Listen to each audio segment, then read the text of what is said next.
Sahabat Shalom, Bapak Ibu Saudara sekalian, Bapak Yahweh memberkati saudara sekalian. Pagi ini saya akan menyampaikan satu materi yang saya beri tema pencuri. Kita akan baca ayatnya di dalam kitab Yohanan atau Yohanes pasal 10 ayat 10. Dikatakan demikian, pencuri tidak datang kecuali untuk mencuri dan membunuh dan membinasakan. Aku datang supaya mereka memperoleh hidup dan memperolehnya berkelimpahan. Amin. Sampai di sini pembacaan kita. Bapak Ibu Saudaraku yang terkasih, kalau kita mendengar kata pencuri, pencuri itu kalau datang, dia pasti akan mengambil barang-barang berharga. Tidak mungkin dia datang ke rumah kita cuma ngambil panci atau setrika, nggak mungkin. Kecuali kalau itu terbuat dari emas. Pasti yang diambil sesuatu yang paling berharga. Nah, tahukah kita bahwa sebetulnya di dalam diri kita itu ada komponen-komponen yang berharga yang menjadi inceran dari kuasa kegelapan atau setan yang digambarkan di sini sebagai pencuri. Namanya saja pencuri berarti kalau dia mengambil tidak ketahuan. Beda dengan perampok. Kalau perampok itu dia ambil paksa, sekalipun ketahuan dia paksa. Tapi kalau pencuri dia akan mengambil secara diam-diam. Nah, untuk kita bertahan menghadapi banyak serangan kuasa kegelapan, komponen inilah yang selalu diincar oleh kuasa kegelapan. Di dalam diri kita manusia, itu ada potensi yang sangat besar yang menjadi inceran dari si pencuri itu. Tentu kita tahu tidak semua orang, bahkan seluruh manusia di bumi ini tidak mau apabila rumahnya kedatangan pencuri. Sekarang kalau kita lihat di luar sana, pencurian itu marak sekali. Apalagi kalau saudara lihat di YouTube, banyak sekali pencuri yang sekarang berani mengambil barang itu terang-terangan. Dia berpikir saya hidup sudah menderita, mau apa lagi? Saya akan mencuri, paling-paling kalau saya ketangkap ya saya masuk penjara. Setelah saya masuk penjara, ya sudah, saya kan cuma dikasih makan di situ. Jadi lebih baik dia nekat ambil sikap untuk mengambil milik orang lain. Sekali lagi dia berpikir, saya menjalani hidup ini sudah tidak punya apa-apa lagi, ya sudah, lebih baik saya mencuri saja. Toh saya nanti kalau ketangkep ya, katakanlah kena 5 tahun atau 6 tahun, ya sudah. Saya kan sudah pasti mendapat makanan tiap hari di penjara. Orang sudah pada nekat seperti itu, saudara.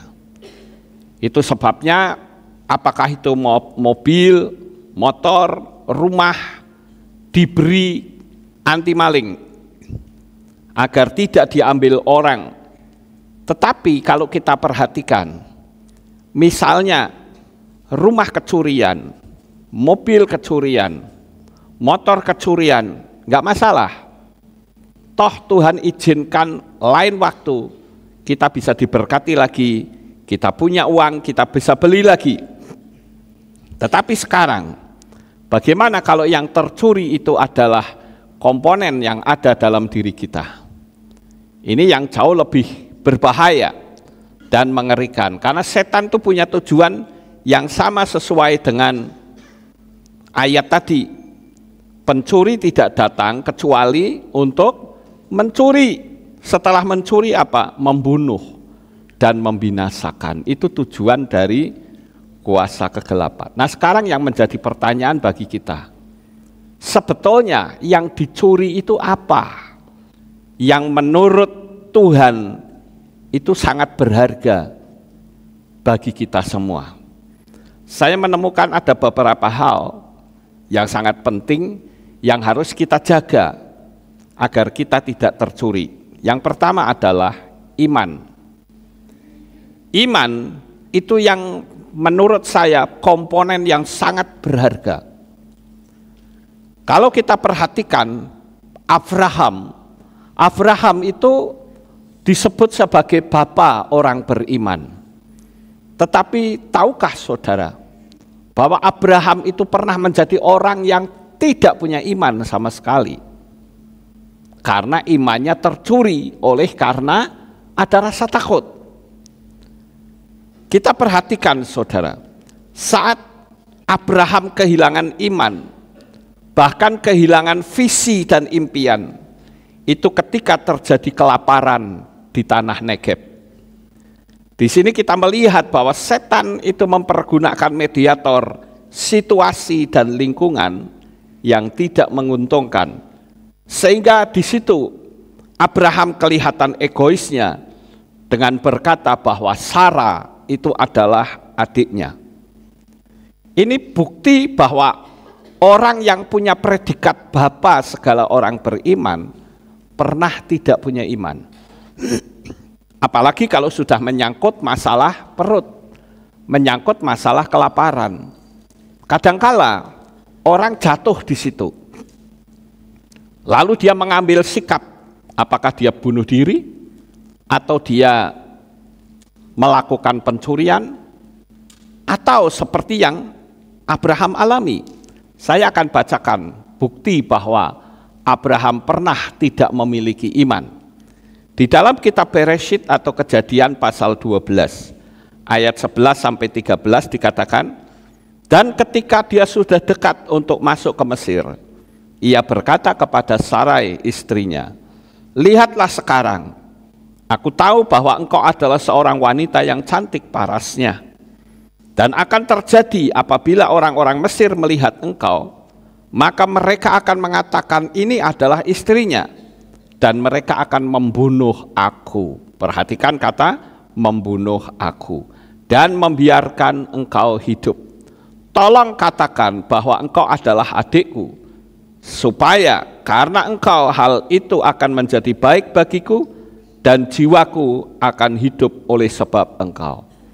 Di sini kita sudah melihat bagaimana Abraham itu tidak punya iman sama sekali. Seharusnya dia bisa tunjukkan bahwa Sarai itu adalah istri saya. Kalau toh mereka mau bunuh, ya bunuh saja, enggak masalah. Daripada dia mengatakan Sarai itu adalah adik saya. Itu egois sekali Bapak Ibu. Kemudian kalau kita melihat Abraham itu pernah melakukan hal yang sama sampai 2 kali. Di dalam kitab Bereshit pasal 20 atau Kejadian ayat 1 sampai 2 dikatakan, dan berangkatlah Abraham dari sana menuju tanah sebelah selatan dan menetap di antara Kades dan Syur, dan dia menumpang di Gera. Dan mengenai Sarah istrinya, Abraham mengatakan dia adalah saudara perempuanku, dan Abimelekh raja Gerar menyuruh orang mengambil Sarah. Akhirnya apa yang ada di pikiran Abraham itu terjadi. Dari kasus pertama saja kita bisa melihat saudara, perlunya kita berhati-hati dalam kita berpikir. Perlunya kita berhati-hati dalam kita berbicara. Apapun yang kita bicarakan itu tertangkap oleh alam semesta. Kalau Abraham berpikir dengan dia mengatakan Sarai itu adalah adikku, pasti nanti orang Mesir akan mengambil dia dan membuat saya hidup. Dan faktanya benar. Apa yang dia pikirkan itu terjadi Bapak Ibu. Ketakutan membuat orang tidak punya iman. Disinilah yang saya katakan komponen yang paling berharga dalam hidup manusia itu adalah iman. Kalau seseorang punya iman, dia pasti berbicaranya itu tidak akan pernah ngelantur.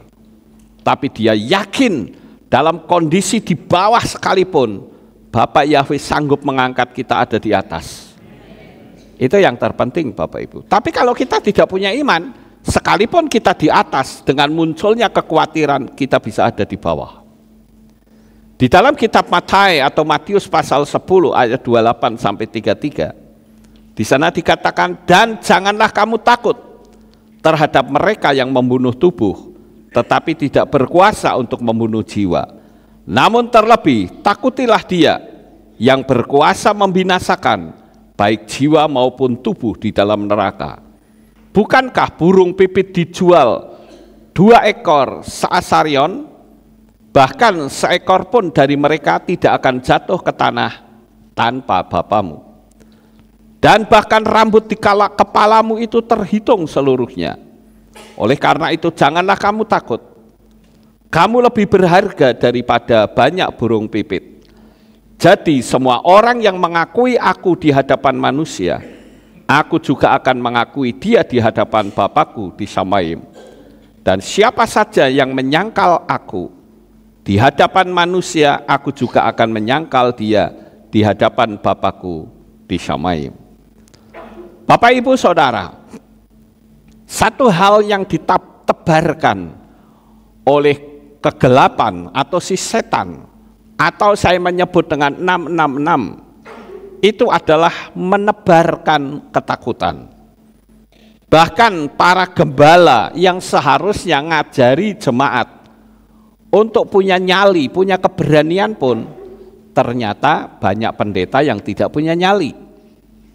Saya ambil contoh kasus kemarin saja, Triple Six, yang kitab suci katakan tidak bisa membeli dan menjual tanpa menerima tanda bilangan binatang itu. Itu mata satu baru cuma simulasi, tapi faktanya banyak gembala-gembala yang ketakutan. Bahkan ada gereja yang dipergunakan untuk menerima tanda bilangan binatang itu. Saudara maksud apa yang saya katakan? Ya, jadi saya menggunakan bahasa sandi supaya tidak di take down. Tapi yang jelas, saya katakan di situ banyak gembala yang gagal dalam iman. Bahkan ketika ditanya oleh jemaat, Pak, saya harus menerima tanda bilangan binatang itu apa tidak? Enggak apa-apa, pakai aja, enggak masalah. Tapi beda dengan saya. Saya katakan tidak, apapun alasannya tidak. Kalau pekerjaannya kita dilepas bagaimana? Lepas ya lepas. Kenapa kita takut?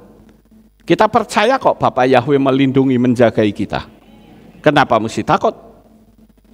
Kalau takut berarti Anda tidak percaya bahwa Bapak Yahweh itu menjaga, melindungi kita. Dan saya kasih tahu saudara, akan terjadi lagi peristiwa seperti kemarin. Yang jadi pertanyaan, apakah Anda takut? Jangan takut saudara. Mati ya mati sekalian. Kenapa kita mesti takut? Kalau saya punya prinsip, kalau saya ditanya, Pak Lukas sudah menerima tanda berapa kali? Saya bilang saya anti 666. Saya berani terang-terangan begitu. Dan saya tidak takut. Saya hanya berpikir kalau mereka paksa, saya juga bisa memaksa untuk tidak menerima. Mereka pakai kekerasan, saya bisa mengelak dengan kekerasan juga. Kenapa kita takut?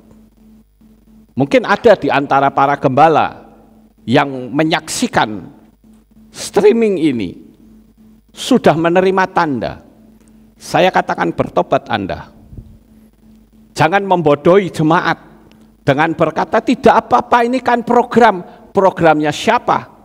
Programnya Bapak Yahweh atau programnya setan? Nah Bapak Ibu yang terkasih, iman itulah yang menjadi titik pokok. Jangan sampai kita diombang-ambingkan oleh kuasa setan.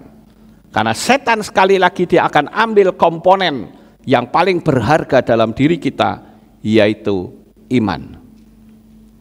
Dan setan menggunakan pola ketakutan yang sesuai dengan firman Tuhan, sama seperti Yesua. Saudara tahu enggak, kalau Yesua pada waktu dia masuk ke Taman Getsemani, kemudian dikatakan dalam kitab suci Yesua ketakutan sampai titik-titik keringatnya itu seperti darah. Apa sih sebetulnya yang Yesua takutkan? Saudara pikir Yesua takut tombaknya orang Romawi? Tidak. Saudara pikir Yesua itu takut dengan cambukan-cambukan Romawi? Tidak. Justru yang dia takutkan adalah saat dia minum cawan murka Elohim, maka secara hukum supranatural Yesua mewakili manusia dan dia ditinggal oleh Bapa. Itu yang paling ditakutkan. Tapi terbalik sekarang, justru manusia yang sering meninggalkan Tuhan. Ada banyak orang yang bertanya sama saya seperti ini, Pak, saya mengalami kehancuran perekonomian yang sangat luar biasa. Apakah Tuhan itu meninggalkan saya? Saya katakan, Tuhan tidak pernah meninggalkan kita, tapi kitalah yang banyak meninggalkan Tuhan. Itu harus diingat, saudara. Jadi mediatornya adalah ketakutan. Setan menebarkan ketakutan. Kamu tidak menerima tanda, tidak boleh bekerja. Perusahaan ditutup. Faktanya orang yang sudah menerima tanda juga nggak bisa kerja. Itu kan diprank namanya, saudara. Tapi ya sudah, itu sudah berlalu. Saya hanya akan mengingatkan, jangan sampai saudara menerima tanda bilangan binatang itu lagi kalau saudara tidak ingin lepas keselamatan saudara. Apa yang saya katakan ini saudara paham? Hati-hati ya. Tidak lama lagi, agendanya saya sudah tahu saudara. Kita harus tahu bahwa kita hidup di penghujung dunia. Kalau bagi saya lebih baik saya dibunuh. Kenapa kita mesti takut? Kalau hanya sekedar kehilangan pekerjaan, saya akan bertanya, apakah Tuhan akan biarkan kita? Tidak, Dia pasti akan belakan kita. Saya hanya berkata, yang sudah menerima tanda, apalagi banyak yang nggak tahu, berdoa minta ampun. Dan pengampunan Tuhan itu masih tersedia bagi kita. Tapi sekali lagi jangan mau terima lagi, yang akan datang akan dilakukan lebih sadis dari kemarin. Itu satu. Sekarang yang kedua, komponen apakah yang berharga yang akan dicuri oleh setan? Yang kedua adalah kuasa. Tahukah kita bahwa di dalam diri kita itu ada kuasa? Walaupun kita tahu bahwa kuasa yang kita pergunakan terkadang kita harus melewati lorong waktu. Tapi yakinlah bahwa kuasa yang ada dalam diri kita itu tetap aktif. Kita bisa berkata kepada alam semesta, kita tahu bahwa alam semesta adalah merupakan hukum sistemiknya Bapa Yahweh. Simpson menjadi contoh bagaimana seorang yang memiliki kuasa tetapi melalui bujukan dan tipu daya dari Delilah, maka kuasa yang dimiliki oleh Simpson itu rontok. Di dalam kitab Shoftim atau Hakim-Hakim pasal 16 ayat 19 dikatakan, kemudian dia membuat Simpson tidur di pangkuannya, lalu memanggil seorang dan menyuruhnya mencukur ketujuh kepang kepalanya, sehingga dia mulai menundukkan Simpson karena kekuatannya telah meninggalkannya. Di sini setan mempergunakan siapa? Istri yang tidak beriman. Dalam menghadapi masalah kesehatan itu sangat menunjang keberhasilan. Adakah saudara masih sehati dengan istri saudara? Adakah saudara masih sehati dengan suami dan anak-anak? Dan ada misbah keluarga. Jangan cuma kita mendengar, tetapi kita juga perlu mempraktekannya. Kejatuhan Simpson juga karena dia tidak menyadari kalau dirinya adalah seorang Nasir Elohim. Dan dia sudah dipilih sejak dari kandungan ibunya. Tetapi sayang sekali, Simpson tidak bisa tahan bertarak. Dia jatuh dengan perempuan. Saudara yang terkasih, jebakan itu ada di mana-mana. Kehancuran kuasa ini, mediatornya adalah kelemahan mentalnya, yaitu seksual dan toleransi yang sangat tinggi, serta menyadari kalau dia adalah orang pilihan Tuhan. Kita hidup betul-betul ada di penghujung zaman. Saya berulang kali memberitahu baik kepada jemaat Aleph Tau maupun kepada saudara-saudara kita yang mengikuti streaming. Andalkanlah Tuhan, sebentar lagi kita akan rapture, Bapak Ibu. Kalau terjadi rapture, sampai kita ketinggalan, emangnya saudara bisa tinggal di rumah saudara masing-masing? Emangnya saudara bisa pegang uang yang saudara miliki, mau berapa triliun pun yang saudara punya, dia akan memiliki saldo 0. Sekarang kuasa kegelapan begitu luar biasa. Kemarin saya didatangi oleh seorang jemaat. Dia bertanya kepada saya, Pak Lukas, saya ditawari. Nampaknya penawaran ini dari Simata 1. Saya bilang, coba saya lihat WA-nya. Saya dikasih tahu WA-nya, saya baca. Di situ dikatakan, Simata 1 ini sedang merekrut anggota, dan dia salah satu yang menjadi sasaran. Saya baca WA-nya dan di situ dikatakan, kalau kamu mau menjadi member kami, begitu Anda berkata ya, kirimkan nomor rekening, saya akan kasih $1 juta. Kalau laki, kalau perempuan $1,5 juta. Jadi $1.500.000. Setelah itu nanti per bulan akan mendapatkan $60.000 tiap bulan. Dan kalau kamu mau, tinggal isi form, kamu boleh cari rumah yang kau suka, mobil, dan fasilitas yang kau mau. Wih, gila banget ya Bapak Ibu, penawarannya seperti itu. Siapa orang yang tidak suka? Di tengah-tengah krisis ekonomi yang luar biasa hebat, ada penawaran dari Simata 1. Dia bertanya kepada saya, ini bagaimana Pak Lukas? Saya bilang nggak usah diterima, abaikan saja. Karena ketika Anda berani menerima menjadi anggota, lalu Anda sadar dan berani keluar, maka nyawa saudara menjadi taruhannya. Pernah ada seseorang perempuan yang juga direkrut oleh Simata 1, bahkan sudah dibawa ke sebuah kastil di Inggris. Dan di sana dipertunjukkan, dia ketemu dengan banyak orang-orang yang terkenal. Dan penawaran itu sama persis seperti yang disampaikan oleh teman kita. Saudaraku yang terkasih, disinilah yang saya katakan, kita punya kuasa, kita punya iman. Jangan sampai kuasa dan iman kita dibeli hanya karena materi.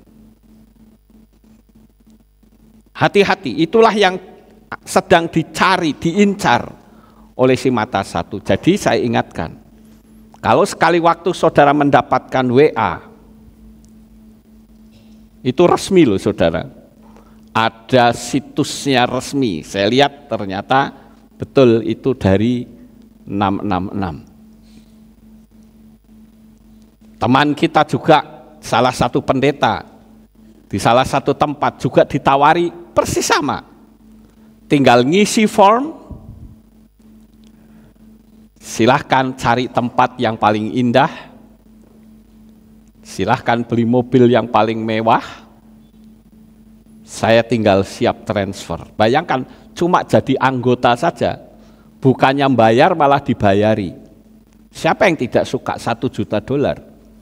Kalau 1 juta dolar itu kira-kira berapa? 1,5 M ya saudara. Kira-kira segitu. Hanya menjadi anggota. Siapa orang yang tidak suka? Dan mereka merekrut dengan cara seperti itu. Tapi kita harus tahu bahwa kuasa yang ada dalam diri kita yang bisa mempergunakan adalah diri kita sendiri. Amen. Kita tinggal mengatakan tidak, no way. Saya katakan kalau kamu bekerja untuk mereka, no problem. Misalnya kamu gambar atau kamu bekerja untuk menjualkan apa, no problem. Kamu digaji sesuai dengan pekerjaanmu.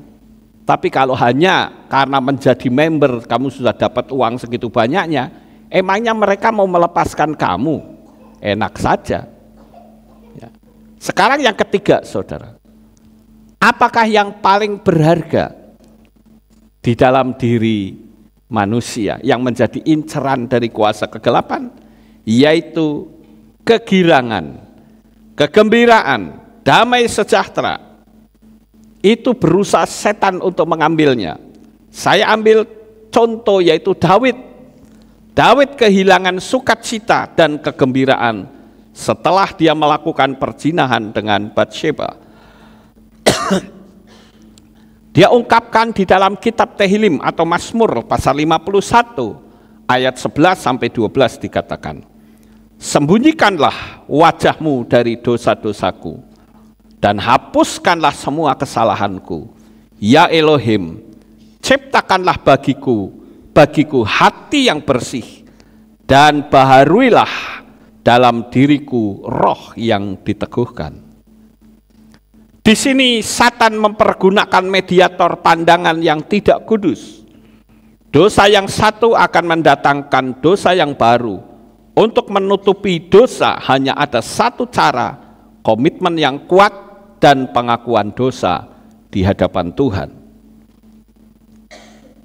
Saudaraku yang terkasih, kita melihat, ya saya kemarin melihat ada salah satu kriminal yang terjadi di salah satu kota, saya nggak sebut namanya ya. Ada seorang yang lantang-lantung, nggak punya kerjaan, lalu dia melamar pekerjaan kepada salah seorang yang cukup terkenal sebetulnya, lalu dia bekerja di situ.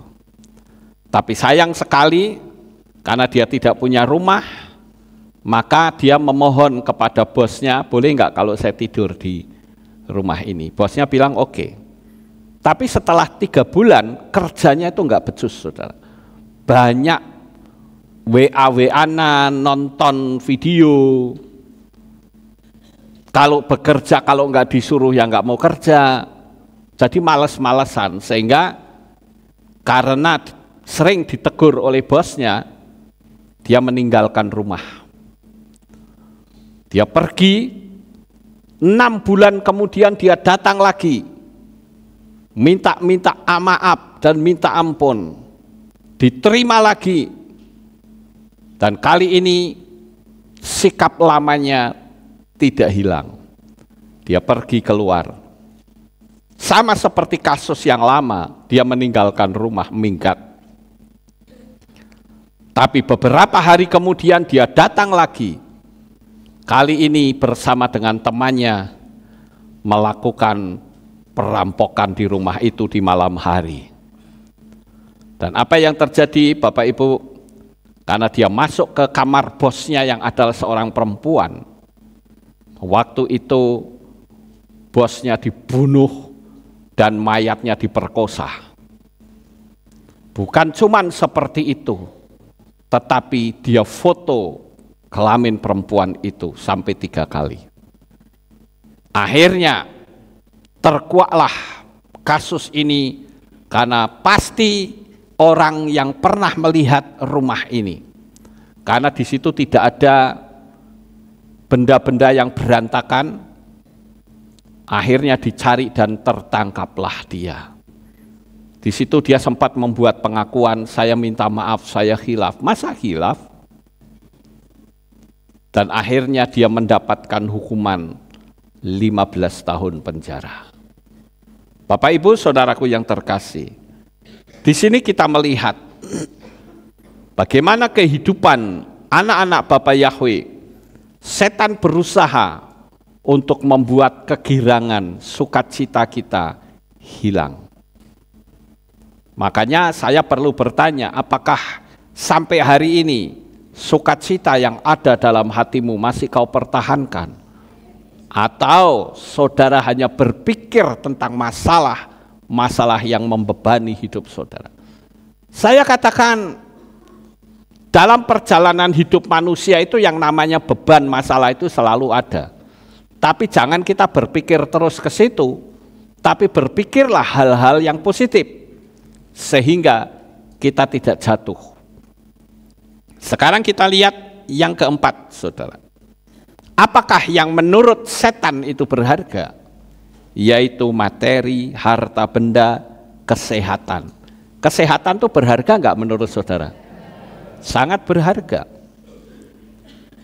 Untuk apa uang begitu banyak tapi engkau sakit-sakitan?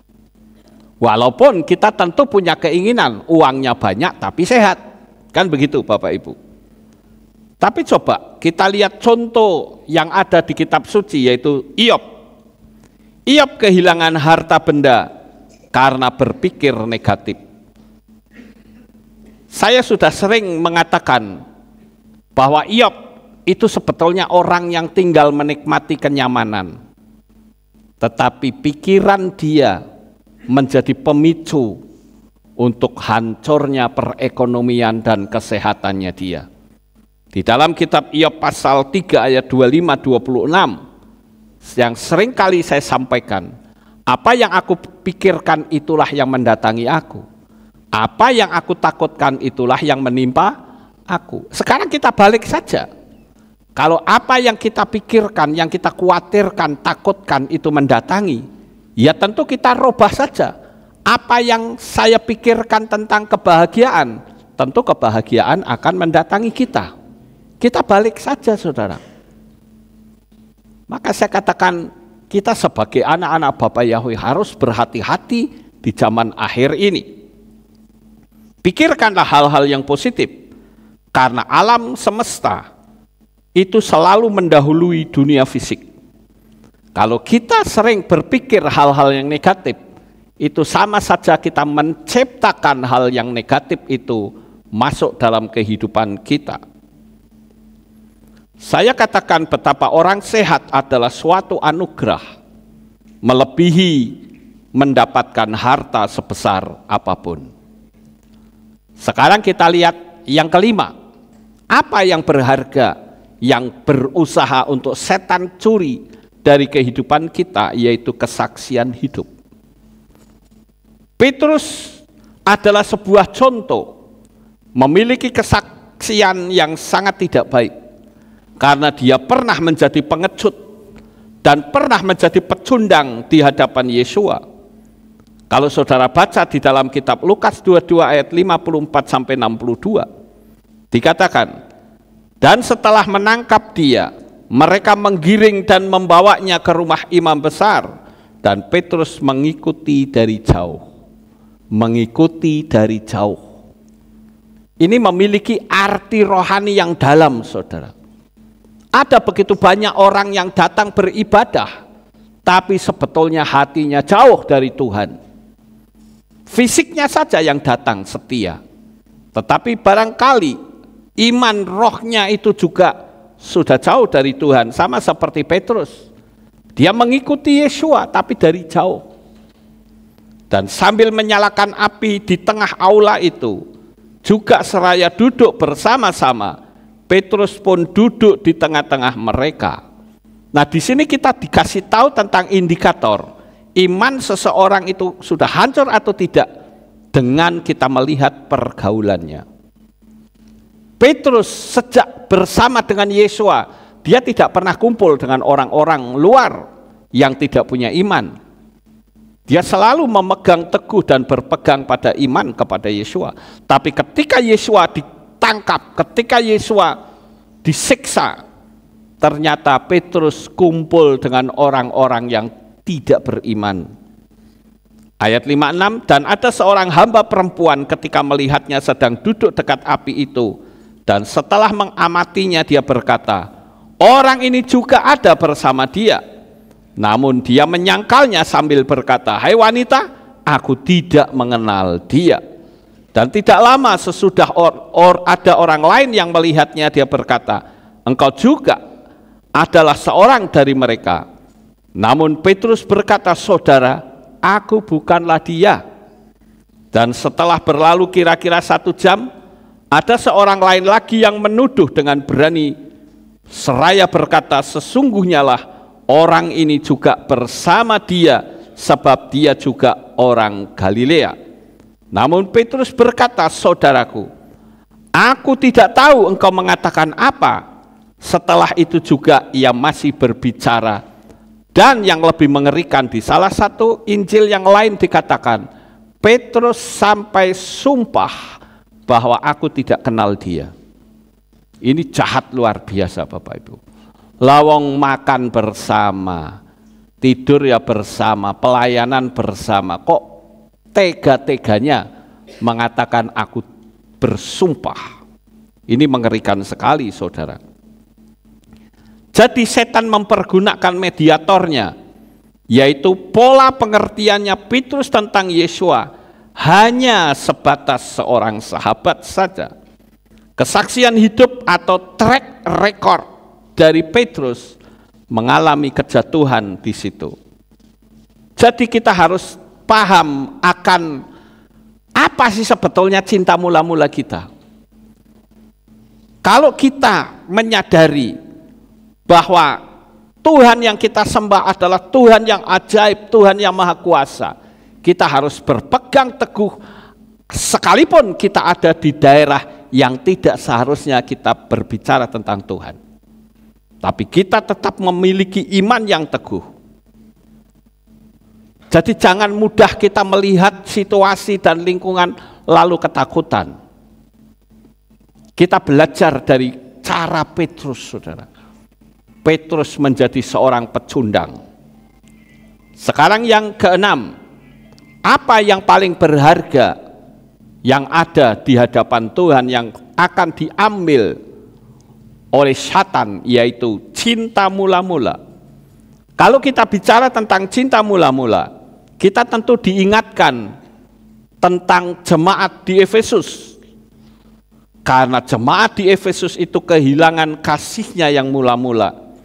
Kalau saudara lihat di dalam kitab Gilyahna atau Wahyu pasal 2 ayat 5.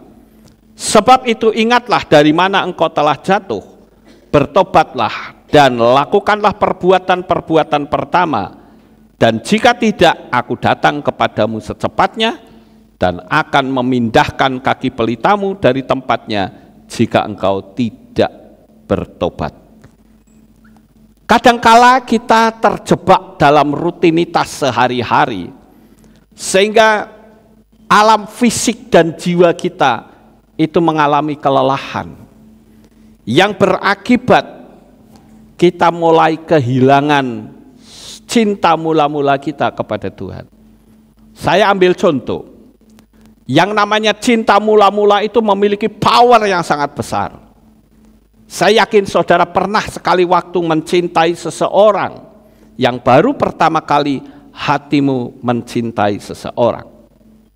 Dan saya yakin ketika kita lama tidak ketemu, pasti pinginnya ketemu.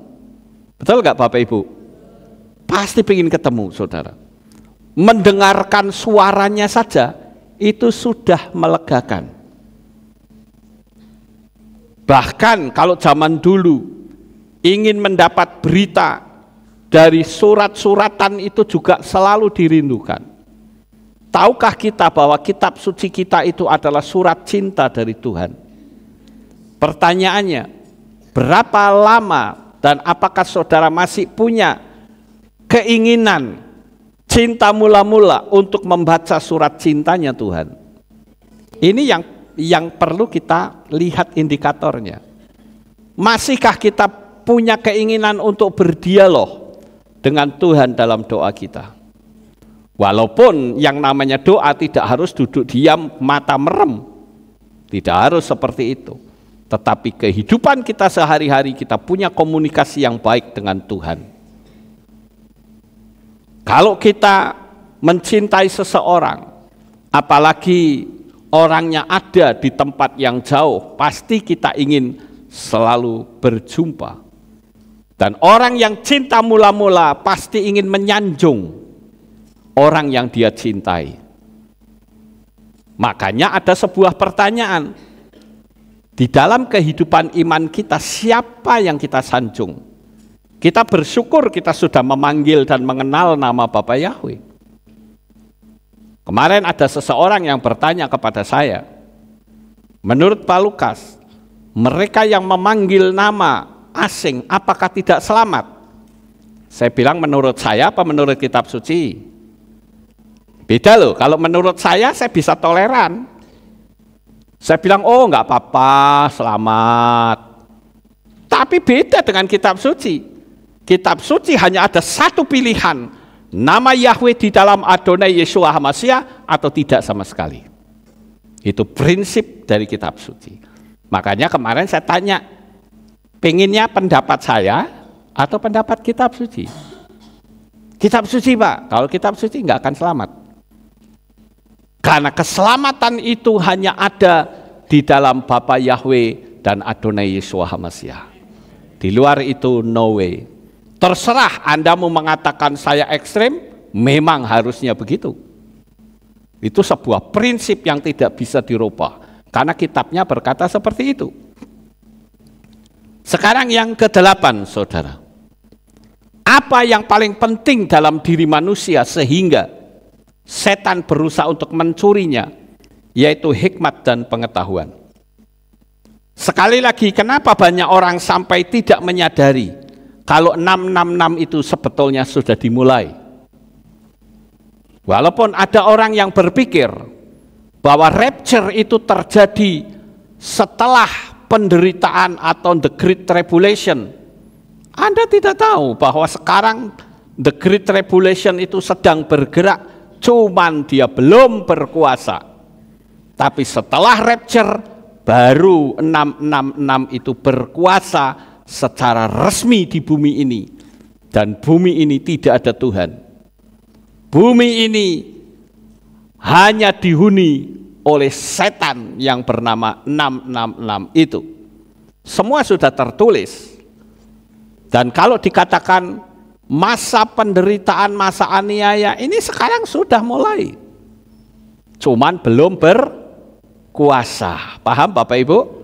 Tapi setelah kita rapture, baru 666 itu berkuasa. Karena 666 tidak mungkin berkuasa selama dunia ini masih ada Roh Kudus. Tapi ketika nanti Roh Kudus terangkat kembali dan membawa kita sertanya, disitulah 666 betul-betul berkuasa. Dan saya katakan, kenapa begitu banyak orang, bahkan yang namanya pendeta sampai tidak tahu apa sih kandungan dari triple six yang kemarin diterapkan? Karena Anda tidak membaca. 1 tahun sebelum ada peristiwa pemaksaan mandatori itu, saya sudah tahu, saudara. Walaupun saya belum tahu secara detail tentang kandungan apa yang ada di dalam cairan tersebut. Baru setelah itu saya ngerti, oh isinya ini. Tapi saya sudah mengerti bahwa itu salah di hadapan Tuhan. Kita tidak boleh. Tapi ya sudah, itu sudah berlalu dan saudara sudah minta ampun kepada Tuhan dan saudara sudah siap untuk rapture bersama kita semuanya. Sekarang tinggal kita bertahan. Yang paling berharga itulah yang sedang dicari oleh setan yang ada di dalam diri kita. Saya pernah membaca di salah satu situs namanya rumble.com. Di sana ada sebuah pengumuman. Ini datangnya dari Australia. Australia News announces, today is the first day of the new world order. Saudara tahu maksudnya? Hari ini adalah hari pertama di mana New World Order mulai berkuasa, walaupun belum resmi, saudara. Sekarang yang terakhir, yang ke-9. Apa yang paling berharga dalam diri kita yang berusaha untuk diambil setan, yaitu kesatuan dan kesehatian. Bukannya bersatu, tetapi tidak sehati. Itu namanya munafik. Saya ingin menciptakan kehilat pemulihan Indonesia menjadi satu kehilat yang isinya adalah orang-orang yang bermental kekeluargaan. Jangan sampai kita saling mengkritik, saling menjatuhkan. Karena kesatuan dan kesehatian, kalau kita bisa bersama-sama, apa yang menjadi misi, visi, impian kita pasti terwujud. Saudara lihat Menara Babel, Bapak Yahweh sendiri mengakui bahwa tidak ada yang mereka impikan yang tidak terlaksana. Kenapa bisa seperti itu? Karena mereka sehati. Bahasanya sama, visinya sama. Sehingga Tuhan perlu mengacaukan bahasanya, sehingga terdapat banyak sekali bahasa di atas muka bumi ini, karena peristiwa Menara Babel. Tapi dari situ kita bisa tahu bahwa unity, kesatuan itu sangat penting. Karena kita tahu bahwa kesatuan itu sama dengan ehad. Sama seperti Bapa Yahweh di dalam Adonai Yeshua HaMashiach. Dia adalah satu pribadi yang ehad. Pertahankan kesatuan dan iman kita bersama. Saling mengasihi, saling mendukung di dalam doa, dan terjadilah visi dan misimu pasti terwujud. Sukses besar untuk saudara. Bapak Yahweh memberkati. Haleluya. Kita tunduk kepala, kita berdoa. Terima kasih Bapak Yahweh. Kami telah menyampaikan firman-Mu, biarlah apa yang kami sampaikan menjadi berkat bagi umat-umat-Mu. Mereka bisa mengingatnya, mereka lebih berhati-hati, karena setan berusaha untuk mengambil apa yang berharga dari diri kami semua. Tutup bungkus kami, sertai perjalanan hidup kami semua anak-anak-Mu, sehingga setan tidak akan berani mendekat untuk mengambil apa yang berharga yang kami miliki. Terima kasih Tuhan. Di dalam nama Adonai Yeshua HaMashiach kami sudah berdoa. Semua berkata amin. Oh, tidak ada pengumuman, kita akhiri, mari kita bangkit berdiri, kita tutup dalam doa. Terima kasih Bapak Yahweh, selesai sudah ibadah kami dari awal, pertengahan sampai pada akhirnya. Sebentar lagi anak-anak-Mu akan kembali pulang ke rumah mereka masing-masing. Jaga, lindungi, peliharakan mereka sampai di rumah dengan selamat. Pertemukan kembali esok untuk kami bisa kembali beribadah, memuliakan dan meninggikan Tuhan. Terima kasih ya Bapa, inilah doa syukur yang kami naikkan di dalam nama Adonai Yeshua HaMashiach. Kami sudah berdoa. Mari kita angkat tangan kita dan kita akan menerima birkat Kohanim.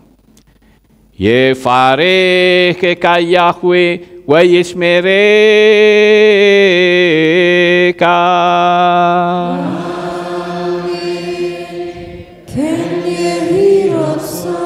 Yair Yahweh panau eleka wichuneka.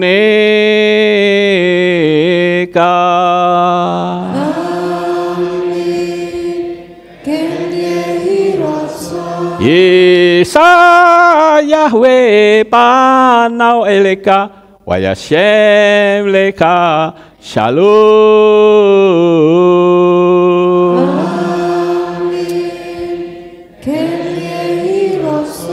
Baruk atabair ufaruk atabasadeh. Engkau akan diberkati di kota dan kau akan diberkati di ladang. Amin. Baruk peripit neka ufriat matka ufri fahem teka syekar ala peka westeroconeka. Diberkatilah buah kandunganmu, diberkati hasil bumimu, diberkati hasil ternakmu, anak-anak lembumu dan anak-anak dombamu. Amin. Baruk tanah kaum misyarteka, diberkatilah bakulmu dan tempat adonanmu. Amin. Baruk ata baboy kau faruk ata berseteka, dan kau akan diberkati pada waktu kau masuk, dan kau akan diberkati pada waktu kau keluar. Amin. Baruk ata Yahweh Elohenu melek haolam, Besem Yesua Hamasia Waruah HaKodes Kile Olam Faet. Kami sudah berdoa dan mengucap syukur. Haleluya. Amin. Amin.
Shabbat Shalom, Bapak Yahweh memberkati kita semuanya. Amin. Amin. Bapak Yahweh yang Maha Kuasa, terima kasih atas kehadiran Bapak Ibu Saudara sekalian dalam ibadah bersama kami di Kehilat Alef Tau Magelang. Doa saya Bapak Yahweh memberkati dengan kesehatan yang sempurna, damai sejahtera dan berkat materi yang semakin melimpah. Kami menunggu kembali kehadiran Bapak Ibu Saudara sekalian pada jam yang tersedia.